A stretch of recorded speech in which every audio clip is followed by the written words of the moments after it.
You guys, both of you, have created a remarkable empire. That's why I wanted to talk to you, because I think you have changed culture, you've changed social media, you've changed marketing, and you've changed the way we all think about so much of this. Just to give everybody a little bit of some stats here, Kris has trademarked momager, as in manager. Between Kim, Khloe, Kourtney, Kylie, and Kendall, there are 600 million Instagram followers for this family.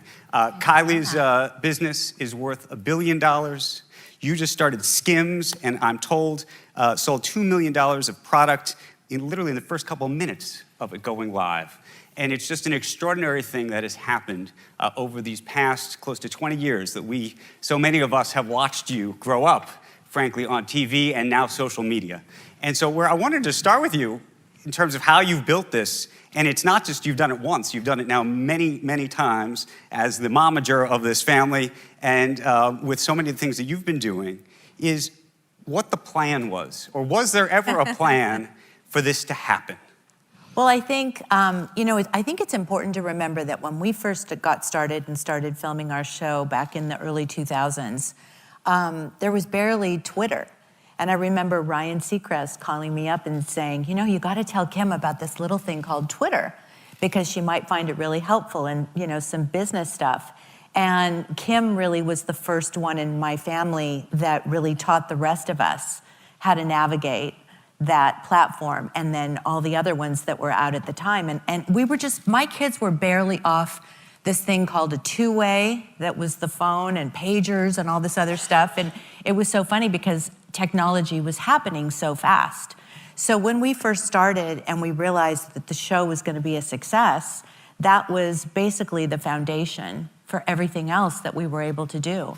And Kim and I would sit at the end of Remember the year. you said that. And then when you guys see season 18, please all tweet her and remind her that she said that our show was the foundation. The foundation. Things have changed. Okay, well, let me ask you about that foundation and the change, because one of the things we've been talking about a lot recently is this issue of a fragmented media. You guys started, and I think to some degree created a franchise on TV, traditional linear TV first, right? Yes. And I wonder if you were to do it today using just social media, whether you think it would work, whether it would work the same, whether it would be different? I'm guessing my mom would say it would work the same. She is a big fan of building a brand in social media and using your voice and believing in yourself that you can make it happen through that platform. I think I'm a little bit more traditional, where I think there was some magic of us starting on TV and really building up an audience, and then the magic of timing, of being around at the same time that social media was created. I think there was just like a hit with the TV and then another hit with social media. And so when I choose to promote a product where some people, I think maybe younger generations, will just use social media, I love doing traditional TV. Like Kylie would do, what would Kylie do? Yeah, well, she would probably do just social media. If she's launching a product, it would be strictly on social media. I love to go and do the rounds and do the night shows. I mean, I was talking to Kendall and Kylie about, the days of Leno and Letterman, and they looked at me and was like, who? And I was like mortified. Yeah. I was so mortified. But it's really funny, and it just shows, But there is something to be said about the way we started, the audience that we have now, and the people that follow us, and the consumers that buy our things are the people that became emotionally invested in the family. And there was always a family member that somebody either, loved or wanted to watch their journey. And everybody saw the kids grow up on TV for the last decade or so. Well, and that's what's so interesting to me, because it's generational, right? I mean, you... Totally, and yes. You've actually now sort of almost segmented out, if you will, so many different demographic markets in terms of both age and all sorts of, and just how people approach the family. So that's what I was thinking. When you guys create products now, do you guys sit around and say, my brand the Kim brand represents this, the Kylie brand represents this, the Chloe brand represents, that they're all spaced out. And how does this work? Well, they're all separate businesses for sure. And I think everybody has their own completely different demographic. And even if you think about Kim and Kylie, for example, they're, 16 years apart?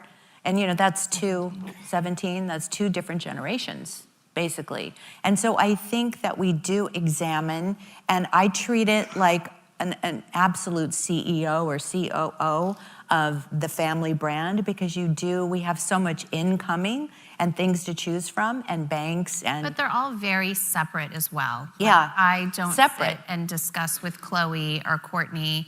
I mean, to give advice, absolutely. But as far as like the day-to-day managing of our own brands and what we're naturally drawn to and how we operate our businesses is completely individual. Do you feel like you're competing against each other? No, we really honestly don't. We're very supportive. I mean, Kylie and I both have beauty brands. If we happen to be at each other's houses and see products laying around, we'll discuss it. But otherwise, we're very mindful on our calendars to not launch a product on the same time. But if she's launching concealers and I'm launching concealers, they would actually be such a different product. We have different skin, age demographic, exactly what she was talking about. So we use our products so differently that there has not been any competition, even in sales-wise. We can see our analytics. There hasn't been any crossover. So hold on, how does this work? I'm assuming there are hundreds of companies that are coming to you every day saying, I want you to do a paid post on Instagram, or I want you to invest in my thing, or become the spokeswoman. All of these people are coming. How do you sort of sort it out? What do you accept that you want to do? What don't you want to do? Take us inside the Kardashian Jenner empire. Well, for a paid post, I am really cautious about like what I spend. So if I overspend on something and a paid post happens to come in at that time, I'll weigh it out and think, okay, well, I have to pay for X, Y, and Z, so this paid post. Oh, you mean your own personal expenses? Yes, my own personal expenses. Or if I'm even like, okay, we have schooling projects, and now it's a little bit more personal for me. If I have a paid post that comes in and I think, okay, well, this can fund X amount of people that are behind bars that can help free them with simple legal fees that they just can't afford, then that would be worth it to me, even if the post might be a little bit off brand for me. I really weigh out different things now than I used to. Okay, so what's on brand for you? Any beauty, as long as it doesn't compete, fitness, health stuff, maybe just any health products. If when I mentioned I was having a CBD baby shower because I needed some calm before the storm of a fourth kid coming, every CBD company on the planet reached out. And it's kind of this joke also that I do. If I really want something and I'm a bit lazy, I can tweet, I'm loving Oreo. I'm craving Oreos right now. And then on my doorstep, every flavor Oreo will show up. It's true, with her name on each cookie. So are there companies though that come to you and you say, look, this is not me, and I'm not going to do it, or I just can't do it for whatever reason? Well, absolutely. I mean, I think we've really learned by trial and error too, and experience. I mean, there was a time when I was about to say earlier that Kim and I in the beginning would sit and have these goals we would write down for the year and what we really wanted to do. And the first thing that we talked about, and Kim's passion was from the very beginning, was fragrance. And that was so just her thing, was fragrance. Growing up, she loved fragrance. So that was one of our first goals that we wrote down, and something that we were able to accomplish, and that felt so good. I'll never forget her and I sitting at the Beverly Hills Hotel at this meeting, and the guy handed us a check. Do you remember that? And we probably went in the bathroom stall and shut the door, screaming up and like, woohoo! Yeah. And it was so exciting and satisfying and rewarding, but there's been a lot of, we've kissed a lot of frogs along the way and thrown a lot of spaghetti at the wall. So what hasn't worked for you? Well, I mean, listen, one great example that I wanted to tell you the other day was the Got Milk campaign. I thought Kim would be so great in like a Got Milk campaign. Remember, like everybody did these Got Milk campaigns. And I thought, oh, well, she's like perfect for that. I don't know where that came from. And I'm sure I was a lot more excited and enthusiastic about this idea than the Got Milk people were. So that really never came to fruition. And then at the end of the day, a couple years ago, Kim was in a music video and she was taking a milk bath. And I thought, you did it, Kim, you got milk all over that body. So that was kind of like a fun thing. But there's been things that talk about off-brand. In the very beginning, the girls did.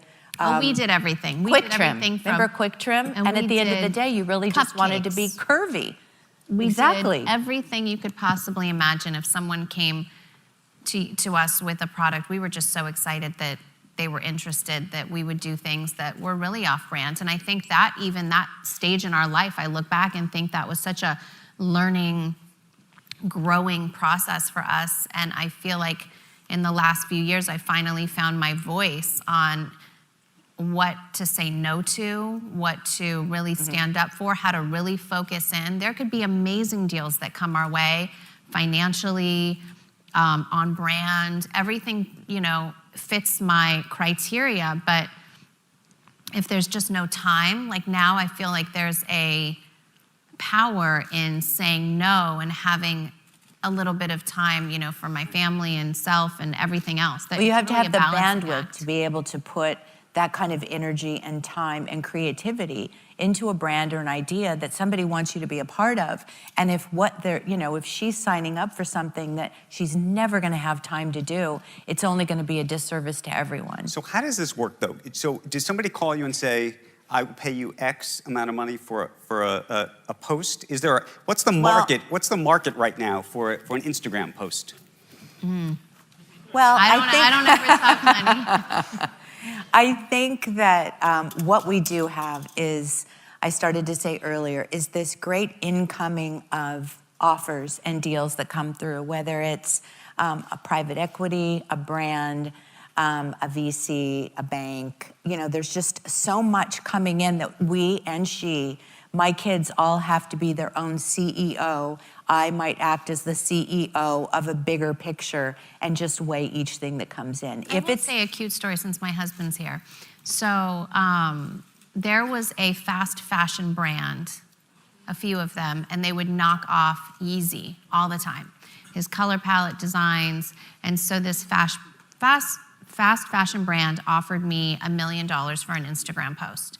And I thought, okay, well, that's, easy just to wear clothes that, I could pick anything that I wanted. It's a quick post. And when I told him about it, he asked me not to do it and said, out of respect, I don't think that we should be giving them everything. They copy everything. I completely understood why he said no. I gladly said no. And then for Mother's Day, he handed me an envelope, and it was a check for $1 million saying thank you for not posting for the other brand, and then I don't know if I'm supposed to say this or if I have, and a contract to be an owner in Yeezy as a thank you. So Yeah, Kanye. so there is power in saying no sometimes. There is some power in saying no. How do you think about your influence on the marketplace broadly in terms of what you project out to the public? And the reason I ask is, when Kylie tweeted at one point, I don't know if you saw this, that she tweeted that when she didn't use Snap anymore, she stopped using Snap. Snap's market value literally dropped by $1.3 billion.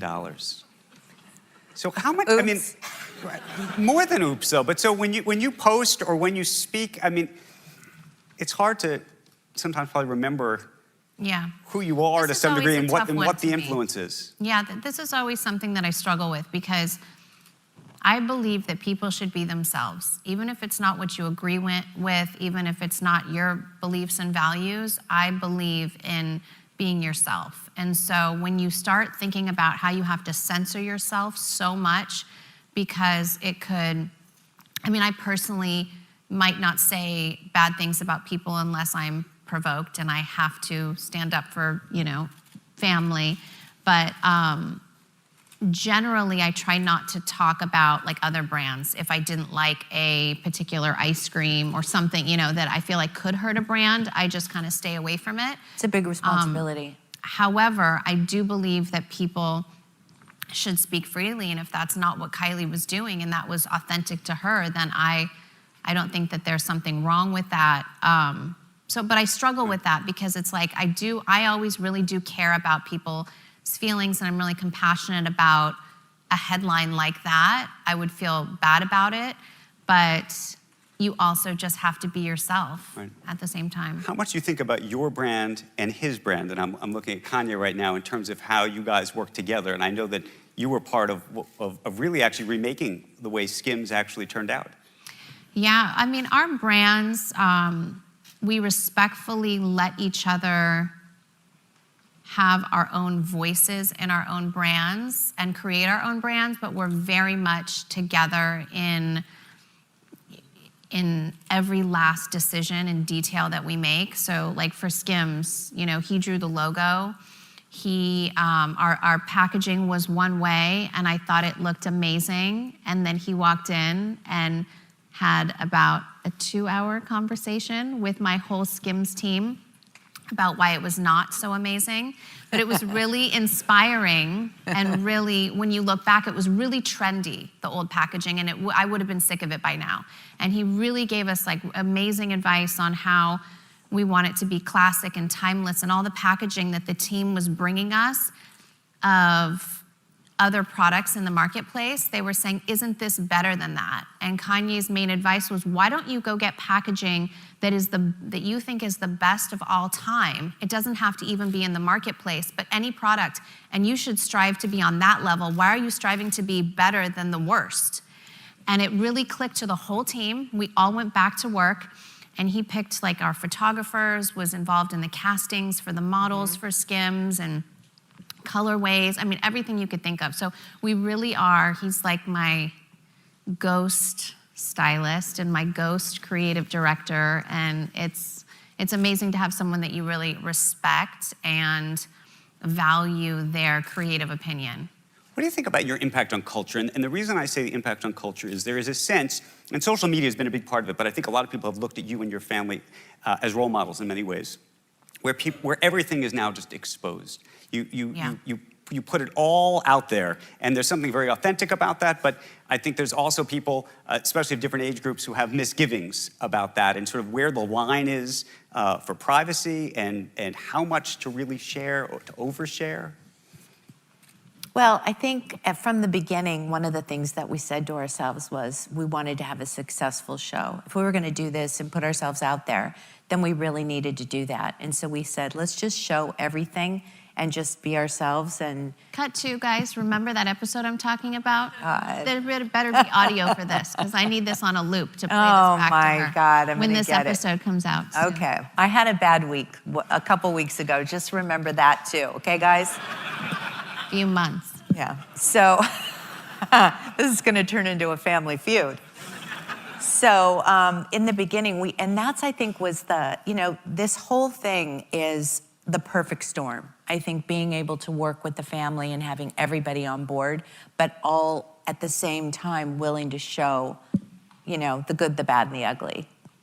What do you think? We're going to talk to Kevin Systrom in just a little bit, who co-founded Instagram. And there's lots of questions about mental health related to social media, whether it's giving people good or bad body images in terms of how they think about themselves, whether liking is actually a good thing. Right. There's so many people. I meet young people today who say, I just want to get famous as quickly as possible, get as many followers as possible, and then I'm going to figure out a way to monetize that.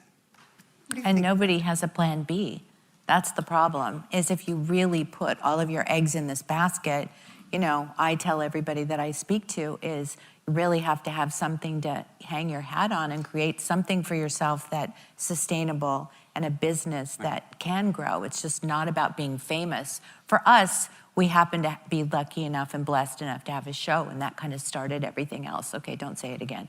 So, that's very valuable, and that's something that continues to be very successful in almost 200 countries around the world and as many languages. So we got very lucky. It is tricky. And it is, I think about when I raised my kids and screen time, phone time, what to post, what not to post.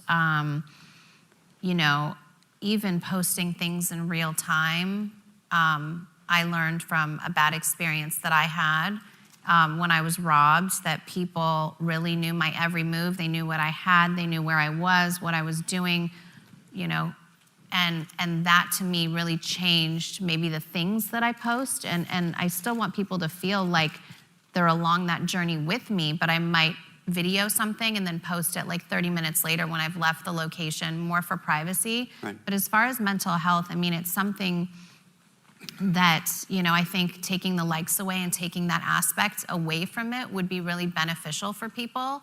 And I know that the Instagram team has been having lots of like inner conversations with a bunch of people to get everyone's take on that and is taking it really seriously. And that makes me happy. Do you read all your comments? I do not. But I find myself to be extremely mentally strong. And I have people, friends that are obsessed with reading the comments, and I find that to be really unhealthy. So I struggle with like having to step outside of how I feel and thinking about like, what if one of my children was like one of my friends that wasn't as mentally strong and would really be affected by the comments? That would really affect me. Want some water? We'll get Yeah, you some water if we Sorry. can get some water. I had a separate question, which relates to this. A lot of the conversation we've been having this morning is about CEOs, oh, thank you so much, about CEOs who have felt like they are now taking or being pushed to take positions, either political positions or positions in terms of culture and what's happening in society in a way that perhaps they didn't just a couple of years ago. You've gotten very involved in the mass incarceration topic. But I'm curious actually from a brand perspective, in terms of how far you think you're willing to go on, you know, we've had people, we're going to talk about gun violence in a minute actually after this session, but you know, whether it's immigration or all of these other issues that are very political, and we live in this sort of very politicized world. You've now spent some time at the White House. Yeah. How do you think about that? I am a really firm believer that you should be who you are, believe in what you want to believe in. And as a brand, I'm the type of person that I could separate political beliefs from brands, and I believe that people should have the right to believe in whatever they want to believe in. And so if I don't really push politics on my brands, I also believe that like Kim Kardashian West is also a person, not just like the KKW brand. So I will speak up personally on politics when I have to and when I want to. Did you get pushback though? There's some people who like the president and there's some people who can't stand the president. Yeah, I mean, for me, I focus on prison reform, and the president has done amazing things in prison reform. I will also speak up when I feel like something is not how I feel like the world should be, and that could be immigration or other things. I'm very focused. There's a lot that we have to get done in prison reform, and I believe I will be more beneficial if I just focus on that at the moment. So I'm grateful for that relationship in that area, and I focus on that. But that was a big thing where people, so many people advised me, don't go to the White House. And that didn't make sense to me, because I was like, a life, if someone can get out of prison and get their life back versus my reputation of going to the White House, where there's only one person on this planet that can make the decision, and that would be the president. And that was even a question of, for the media. That just absolutely didn't make sense to me. I would go see anyone in power that would have that decision to change someone's life. Please join me in thanking Kim and Kris and Kanye. Thank you.